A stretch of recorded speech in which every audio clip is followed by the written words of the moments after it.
Und jetzt das Heute-Journal mit Hanna Zimmermann und Christian Sievers.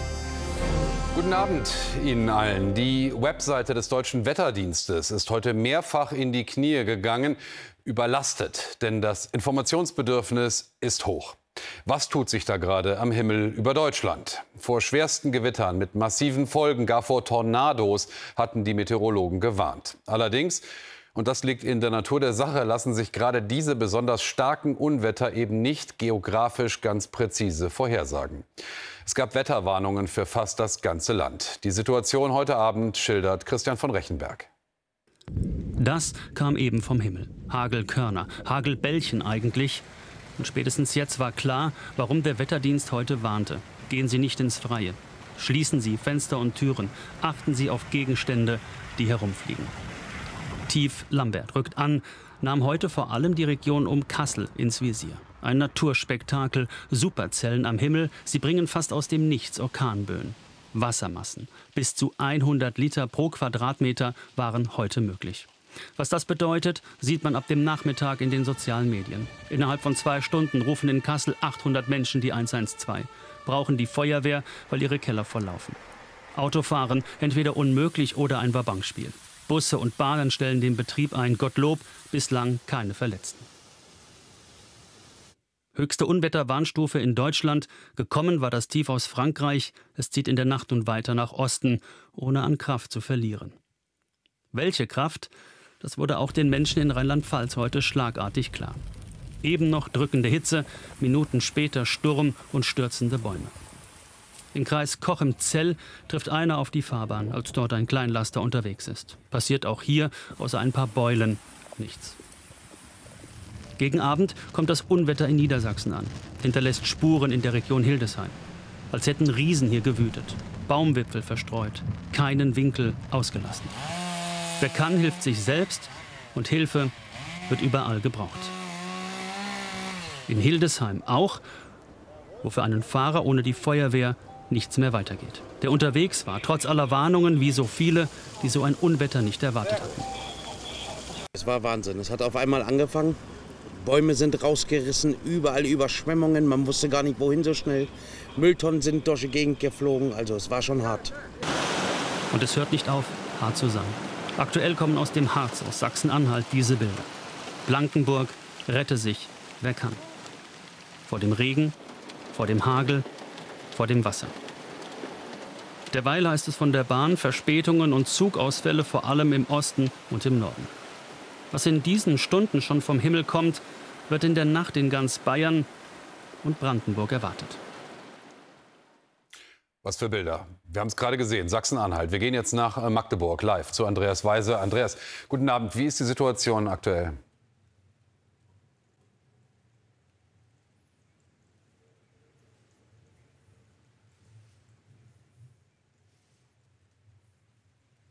Ja, im Moment fängt es wieder etwas heftiger an, hier in Magdeburg zu regnen. Wir hatten hier vor gut 1,5 Stunden den Höhepunkt des Unwetters bis jetzt. Da war es tiefschwarze Nacht und wir haben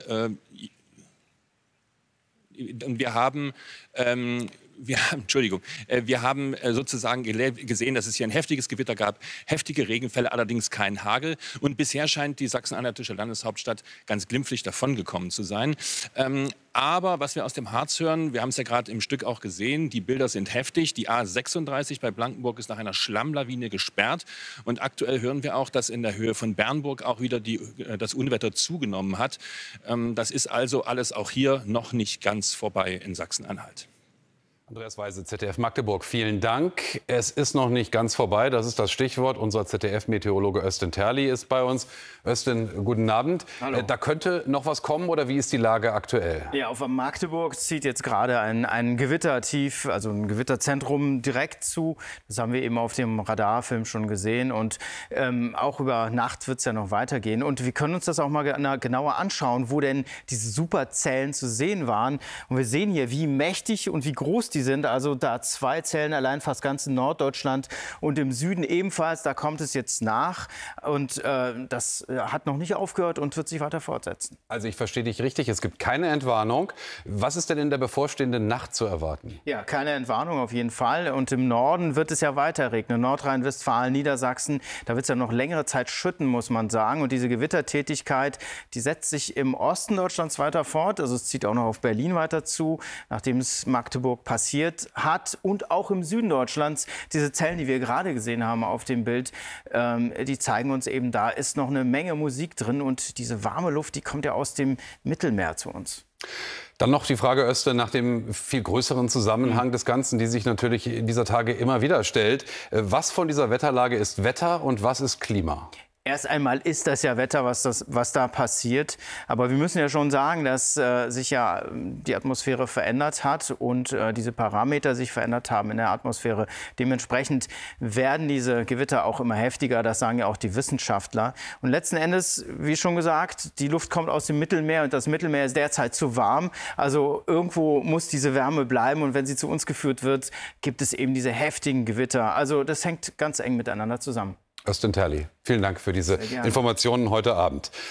Die Klimakrise betrifft uns alle auf diesem Planeten. Diese Gewissheit dürfte langsam auch bei den Letzten einsickern. Die internationale Politik verspricht jetzt jedenfalls nichts weniger als eine fundamentale Neuausrichtung der globalen Entwicklungshilfe. Ein neuer Finanzpakt, orientiert an der Tatsache, dass die Länder des sogenannten globalen Südens noch mal stärker von der Klimakrise betroffen sind als wir hier. Da ist eine enorme Kluft entstanden in einer Welt, die dringend mehr Zusammenarbeit bräuchte. Aus Paris, wo über 100 Staaten miteinander beraten, Anna Arendt. Wer die Welt verschmutzt, soll dafür bezahlen. Es ist eine klare Forderung, mit der Mitzi Joneltan nach Paris gereist ist. Die 25-jährige Philippiner hat die Folgen des Klimawandels hautnah miterlebt. Immer wieder. Ich bin mit der Angst aufgewachsen, in meinem eigenen Schlafzimmer zu ertrinken. Ich habe Angst vor der Zukunft, ausgelöst durch dieses Trauma. Die Klimakrise ist real. Es sind nicht nur Überschwemmungen oder Dürreperioden, es ist Zerstörung. Eine Zerstörung, die Südasien, Afrika und die Karibik besonders hart trifft und die Schuldenlast ausgerechnet in jenen Ländern in die Höhe treibt, die ohnehin kaum Mittel haben und für Kredite die höchsten Zinsen zahlen. Die Zeit dränge für eine neue finanzielle Solidarität der Verursacher dieser Klimakrise mit den Leidtragenden, heißt es daher auf dem Gipfel, zu dem Frankreichs Präsident Macron nach Paris geladen hat. Was wir nun in Zeiten einer wachsenden Kluft erreichen wollen, ist eine neue Übereinkunft, die aber nicht nur von einer Seite vorgegeben wird, sondern von denen erarbeitet wird, die unter den Folgen des Klimawandels leiden. Und so nehmen Vertreter von etwa 100 Staaten sowie internationalen Organisationen teil. Die globale Finanzarchitektur ist veraltet, dysfunktional und ungerecht geworden. Sie ist nicht mehr in der Lage, den Bedürfnissen der Welt des 21. Jahrhunderts gerecht zu werden. Die Vereinten Nationen schätzen, dass die Entwicklungs- und Schwellenländer rund 2 Billionen Euro bräuchten, um sich gegen die Krise zu wappnen. Neben einer Reform etwa des Internationalen Währungsfonds geht es auch darum, Konzerne mehr in die Pflicht zu nehmen. Wir fordern alle auf, die Lasten zu teilen, damit wir den Gewinn teilen können. Das bedeutet also, dass es nicht mehr ausreicht, sich nur auf die Regierungen zu verlassen. Ein Forum für verbindliche Beschlüsse ist das Pariser Treffen indes nicht. Es ist ein erster Schritt, auf den bald der nächste konkrete folgen müsse, so die Klimaaktivistin. Sie können noch so viele Gipfel abhalten. Wenn sie nichts für die Menschen tun, die am stärksten ausgegrenzt werden, dann bringt das alles nichts. Dabei ginge es nicht um Gefälligkeiten der reichen Industrieländer, sondern um deren Verantwortung. Darum, die Finanzwelt neu zu ordnen, bevor die Kosten der Klimakrise ins Unermessliche steigen. Für alle. Ja, ein Saal, in dem viel geredet wird. Jetzt kommt es darauf an, was am Ende rauskommt. Wir werden weiter berichten. Hanna, du hast jetzt einen ersten Überblick über das, was heute auch noch wichtig ist. Ja. In seiner Regierungserklärung zum anstehenden EU-Gipfel hat sich Bundeskanzler Scholz ganz auf die Außen- und Sicherheitspolitik konzentriert. Mit Blick auf die Ukraine sagte er, es habe derzeit absolute Priorität, die tatsächliche Kampfkraft des Landes zu stärken. Zudem soll weiter in die Bundeswehr investiert werden. CDU-Chef Merz warf Scholz vor, dass der anhaltende Streit innerhalb der Bundesregierung die EU-Außenpolitik ausbremse. Außerdem beschloss der Bundestag heute eine Reform der Ersatzfreiheitsstrafe. Wer eine Geldstrafe nicht zahlen kann oder will, muss deswegen nicht mehr so lange ins Gefängnis wie bisher.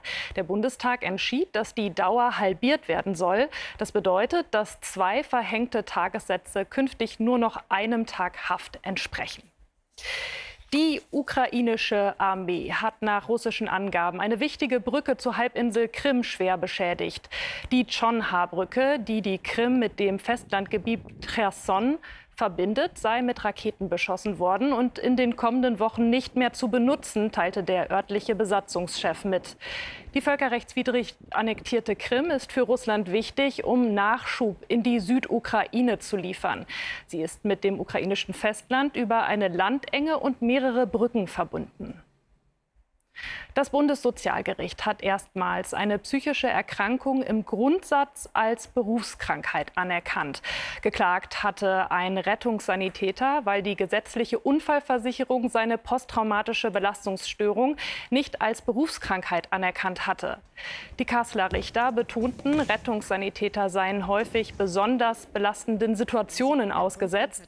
Menschen mit einer anerkannten Berufskrankheit erhalten medizinische und finanzielle Unterstützung durch die gesetzliche Unfallversicherung. Die viertgrößte Stadt in Ostdeutschland ist Chemnitz. Heute Treffpunkt der Ostregierungschefs mit dem Bundeskanzler. Letzterer musste sich heftige Kritik anhören an den Plänen des Bundes, die Gelder für regionale Wirtschaftsförderung zu kürzen. Im kommenden Jahr wird in 3 ostdeutschen Bundesländern gewählt. In allen 3 könnte die AfD nach derzeitigen Umfragen stärkste Kraft werden. Das Vertrauen in die Problemlösungskompetenz etablierter Parteien sinkt. Die Zweifel an der Demokratie nehmen zu. Auch das ergeben Umfragen. Und zwar jeweils noch mal besonders ausgeprägt im Osten Deutschlands. Warum? Aktuell sind gleich mehrere Bücher erschienen, die eine Kluft in diesem Land beschreiben, mehr als 30 Jahre nach der Wiedervereinigung, und eine Antwort versuchen. Christa Lepple. Ein beschaulicher Vorort weit im Osten Berlins.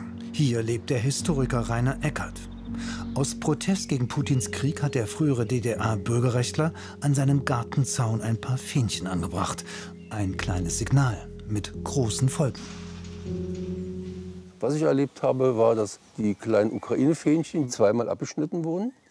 Und die Nachbarn haben auch von mir Fähnchen erbeten und haben die wieder abgemacht. Und zwar aus Angst. Da haben also Leute bei ihnen geklingelt und haben gesagt, wir sind Anhänger von Putin. Wir wollen nicht, dass hier ukrainische Fähnchen hängen.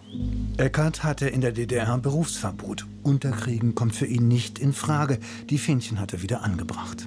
Aber was ist hier los, fragt er sich. Mehr als 4 Milliarden Euro flossen in die DDR-Aufarbeitung, in die Überwindung der Diktatur. Das Ergebnis ist ernüchternd. Nur noch jeder Zweite ist im Osten mit der Demokratie zufrieden. Jeder Dritte will AfD wählen. Und Putin hat nirgendwo so viele Fans wie im Osten Deutschlands.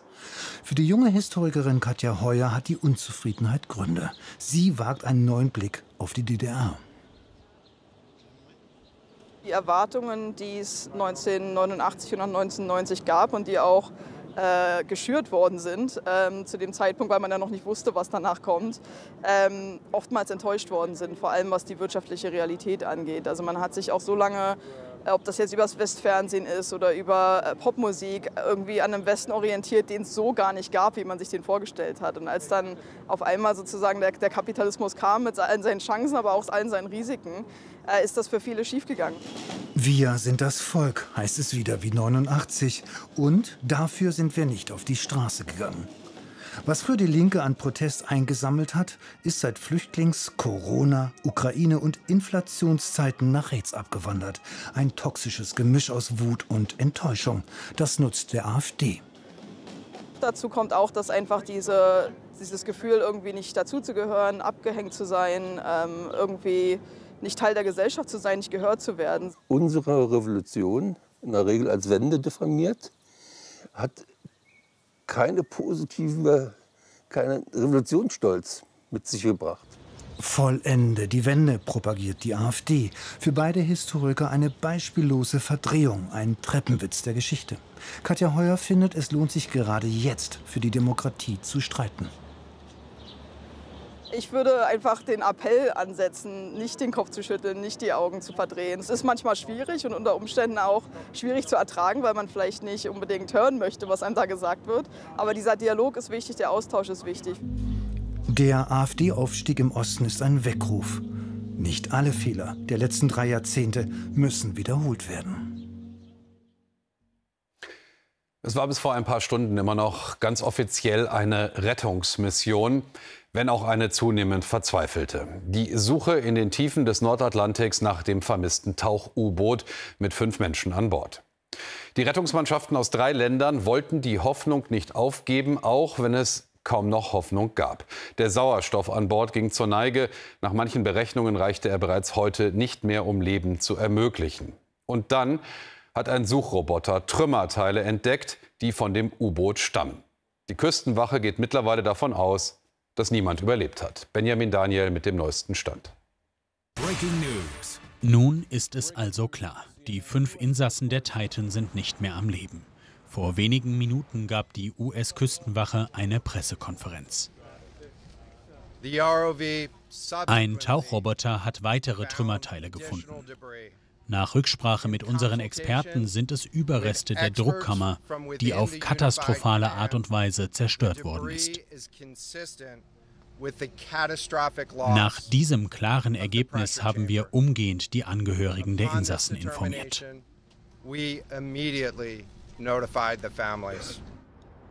Mittlerweile ist bekannt, dass eine Gruppe renommierter Meeresforscher bereits vor 5 Jahren einen Brief an OceanGate geschickt hatte.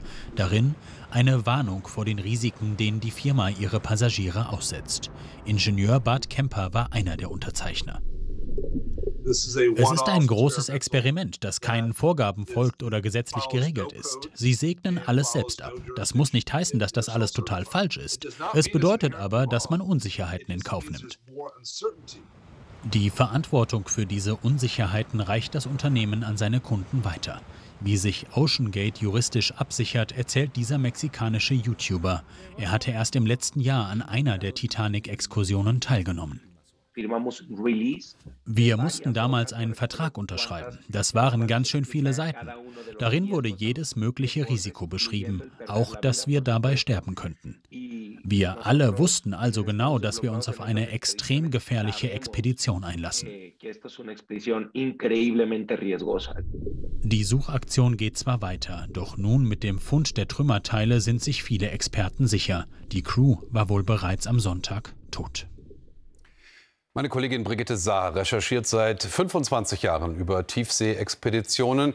Sie war selbst vor einigen Jahren mit einem Tauch-U-Boot beim Wrack der Titanic und hat 2 der Piloten interviewt, die jetzt an Bord der Titan waren. Muss man ja wohl sagen. Guten Abend, Brigitte. Es gibt wohl tatsächlich keine Hoffnung mehr, oder? Ja, also die Erkenntnisse heute sind eindeutig, wenn also Trümmerteile, die zu dieser Druckkammer, zu diesem Kernbereich von so einem U-Boot gehören, gefunden wurden, dann gibt es keine Schutzzone mehr, in der noch Menschen sein können. Dann ist dieses Tauchboot irgendwann am Sonntag vermutlich dann implodiert. Ja, Brigitte, was können wir denn jetzt daraus schließen über das, was wir heute gesehen haben, erlebt haben, diese Trümmerteile, was möglicherweise passiert ist? Also es gibt jetzt im Moment mit der Erkenntnis von heute gibt es 2 denkbare Szenarien.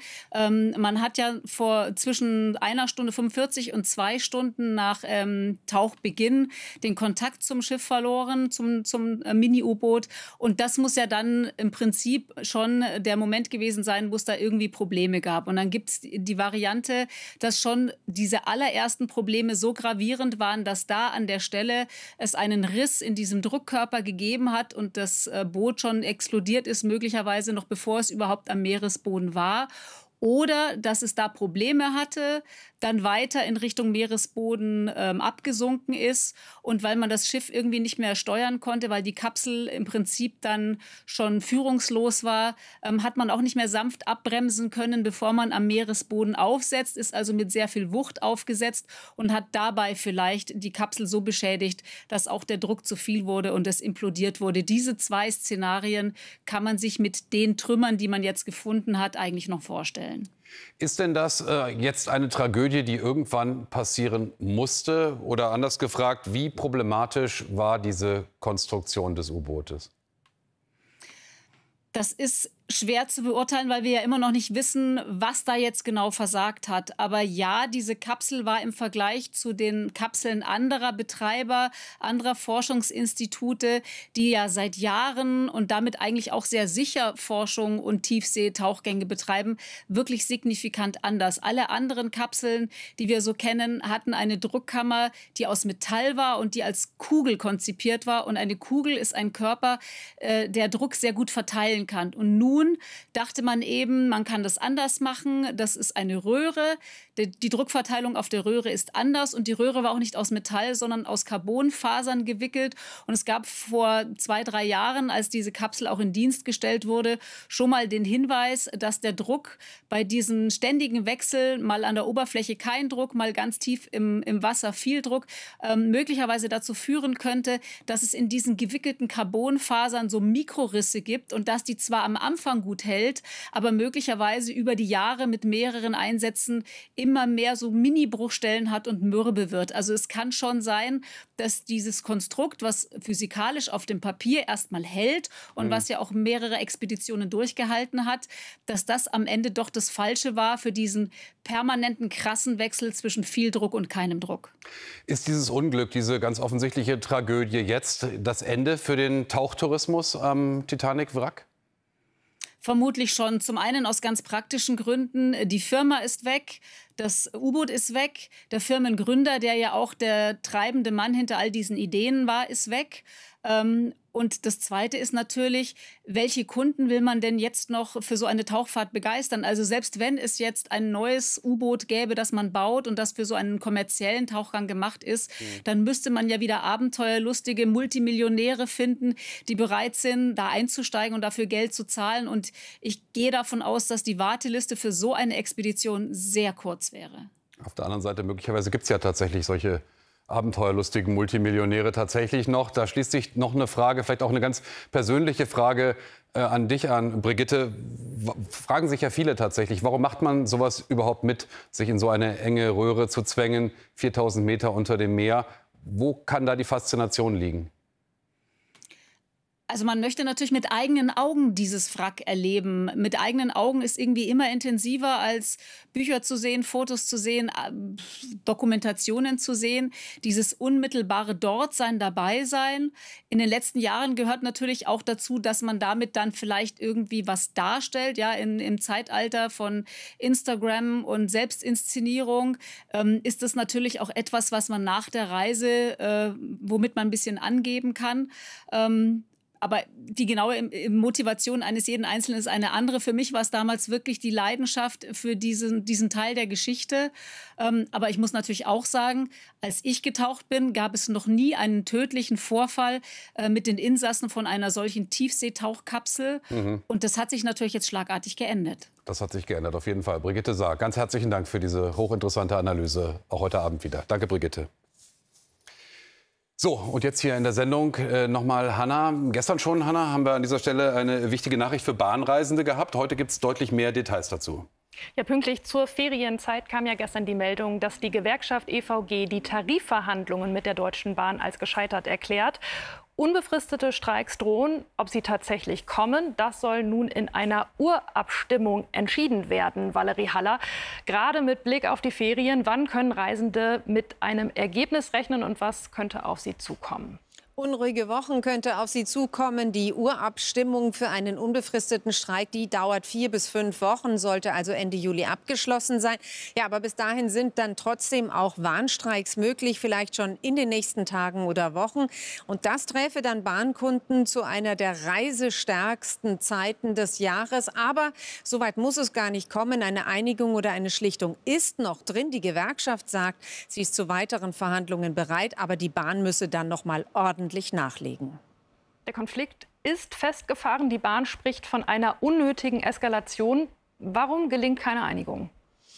Nun, da schieben sich jetzt wie in Tarifkonflikten üblich beide Seiten den schwarzen Peter zu. Die Bahn kritisiert den Abbruch der Gespräche jedenfalls aufs Schärfste, sagt, eine Einigung sei zum Greifen nahe gewesen. Und die EVG hingegen, die lehnt das Angebot der Bahn ab. So weit liegen die beiden Seiten in einigen Punkten auseinander, besonders bei Lohn und Laufzeit.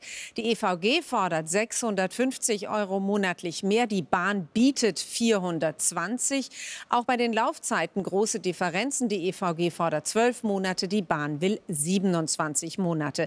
Da werden sich beide Seiten also noch aufeinander zubewegen müssen. Wenn sie sich nicht einigen, dann droht ein Ausstand, wie es ihn in Deutschland schon seit Jahrzehnten nicht mehr gegeben hat. Vielen Dank, Valerie, für diese Einordnungen.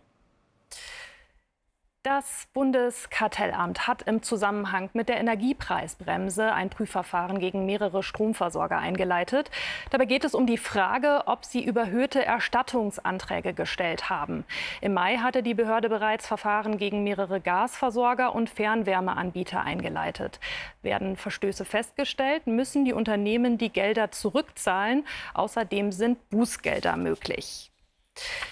In der Türkei hat die Zentralbank wegen der hartnäckig hohen Inflationsrate von aktuell rund 40% einen geldpolitischen Kurswechsel vollzogen und den Leitzins kräftig angehoben von 8,5 auf 15%. Weil mit einem noch größeren Schritt gerechnet wurde, gab die Lira nach und fiel auf ein Rekordtief. Bis vor seiner Wiederwahl im Mai hatte Präsident Erdogan sich selbst als Zinsfeind bezeichnet. Durch seine Niedrigzinspolitik hatte die Lira massiv an Wert verloren. Die Zahl der Einpersonenhaushalte in Deutschland wird immer größer. Laut dem Statistischen Bundesamt lebte 2022 in knapp 41% der rund 40 Millionen Haushalte in Deutschland nur eine Person. 1950 lag der Anteil dagegen bei 19%. Die neuen Zahlen zeigen zudem, dass im vergangenen Jahr knapp die Hälfte der Alleinlebenden ledig, ein Viertel verwitwet und 19% geschieden war. Im Nordwesten von China sind bei einer Gasexplosion in einem Restaurant mindestens 31 Menschen ums Leben gekommen. Bereits eine Stunde vor der Explosion sollen Mitarbeiter einen Gasgeruch bemerkt haben. Dennoch wurde das Restaurant nicht evakuiert. Die Polizei nahm 9 Menschen fest, darunter auch den Restaurantmanager. Titelverteidiger Deutschland ist mit einer Enttäuschung in die U21-Fußball-Europameisterschaft gestartet. Trotz 45-minütiger Überzahl reichte es zum Auftakt gegen Israel im georgischen Kutaisi nur zu einem 1:1 Unentschieden. Nächster Gegner der Deutschen ist Tschechien. Und auch kein guter Tag für die deutschen Tennisspieler. Beim ATP-Turnier in Halle-Westfalen verpasste Deutschlands aktuelle Nummer 1 Jan-Lennart Struff den Einzug ins Viertelfinale, ebenso wie Yannick Hanfmann aus Karlsruhe. Und auch für Jule Niemeyer kam beim WTA-Turnier in Berlin das Aus im Achtelfinale. Die 23-Jährige war im zweiten Satz gegen die Tschechin Vondroušová aufs Handgelenk gefallen, spielte noch unter Schmerzen weiter, gab dann aber auf. Preise steigen, Wirtschaft schrumpft, wird Deutschland immer ärmer? Fragt die Kollegin Maybrit Illner gleich ihre Gäste. Und da sind wir natürlich dabei. Und wir weisen Sie aus gegebenem Anlass natürlich auch noch mal speziell auf den aktuellen Wetterbericht hin. Der läuft gleich direkt nach uns. Ja, und außerdem noch der Hinweis auf unser Heute-Journal-Update gegen 0:30 Uhr mit Gundula Gause. Von uns allen hier, danke für heute. Gerne bis morgen. Einen angenehmen Abend. Tschüss.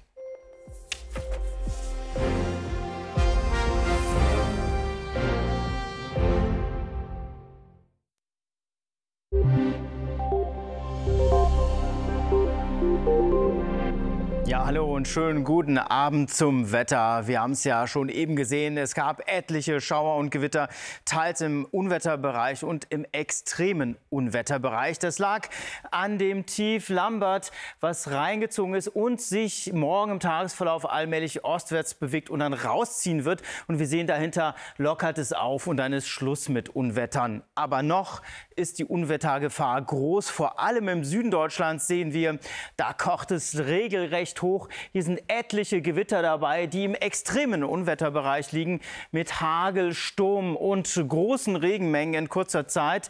Das Ganze verlagert sich langsam nach Nordosten. Aber wir sehen auch hier Richtung Magdeburg, da ist ordentlich Regen dabei. Und Berlin wird gerade vom nächsten Regengebiet erfasst. Aber wir sehen auch hier nach Norden hin, da regnet es kräftig. Im Westen ebenfalls. Also das geht noch diese Nacht weiter und bis morgen. Schauen wir uns noch die Nacht kurz an. Also nach Norden hin, also teilweise viel Regen und auch Orkanböen, die können dabei sein bei heftigen Gewittern. Temperaturen gehen zurück auf 20 Grad im Osten Deutschlands, sehr mild, und 13 Grad im hessischen Bergland. Morgen also noch vor allem am Vormittag noch Schauer und Gewitter. Es verlagert sich allmählich ostwärts und von Westen her lockert es auf. Da zeigt sich die Sonne schon.